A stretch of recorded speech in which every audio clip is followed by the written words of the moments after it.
Quand ce box rempli de médicaments, un petit attroupement, les clients attendent patiemment à tour de rôle, parfois ordonnance en main. Au Carrefour Ekounou, ce ne sont pas des pharmaciens reconnus ni des médecins attitrés qui prodiguent des soins. La plupart du temps, ce sont des personnes en quête de stabilité. Qui se débrouillent, comme dans tous les secteurs d'activité au Cameroun.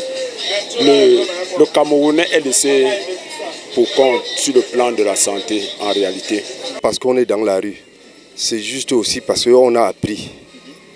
On a fait un peu la médecine aussi. C'est la raison. Et on essaye, parce qu'on veut tout faire. Nous ne sommes pas des salariés. On veut tout faire pour que le patient se sente à l'aise. Et là, prochainement, il va toujours revenir.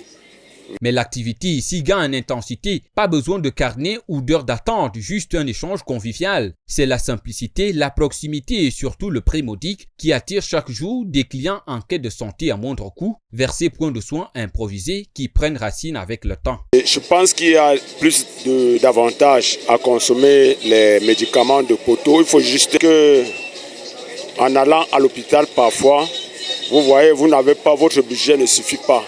Vous voyez, parfois, on retient des gens dans les centres de santé qui n'ont pas pu payer les frais médicaux. Or, quand je vais chez le docteur d'à côté, avec les moyens que j'ai, avec l'expertise qu'il a, il me conseille quelque chose qui parfois est efficace.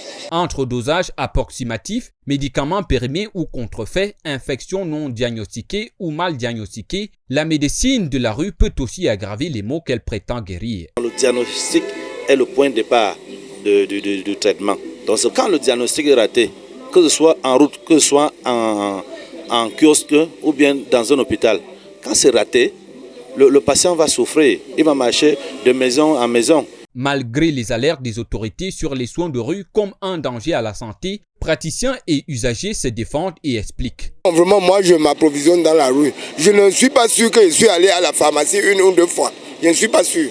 Dès que mon enfant guérit là, même si ce n'est pas à 100%, bon, je suis satisfait. En raison des expériences parfois vécues pour beaucoup, mieux vaut risquer l'ombre du guérisseur que de s'égarer dans les couloirs froids de l'administration où seul l'intérêt compte. Si je suis par exemple malade du palu, à la médecine normale, on m'administre des soins. Mais on ne cherche pas à me guérir. Quand je suis soigné, par la suite, je serai poussé à revenir à l'hôpital parce que je ne serai pas guéri. Ironie du système, d'après ces docteurs comme on les appelle, certains professionnels de santé publique, des centres de santé des quartiers viennent discrètement s'approvisionner sur ces étals. Il y en a même des infirmiers, des médecins qui viennent aussi vers nous prendre des trucs qu'eux-mêmes ils n'en ont pas. Et quand ils viennent prendre, ça veut dire que nous ne vendons pas du mauvais. Ainsi, l'efficacité de ces soignants n'est plus à prouver, le problème reste celui de l'encadrement. C'est le bon produit. Ça a même la date, mais la façon de conserver. C'est pour ça que on interdit souvent de vendre les remèdes au soleil. Parce que je vends ça depuis au moins 25 ans.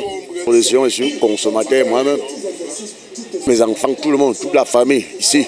Dans l'attente d'un système de santé plus juste, les patients continuent de faire confiance à ceux qui, dans la poussière des trottoirs, leur offrent au moins une chose précieuse, un peu d'attention.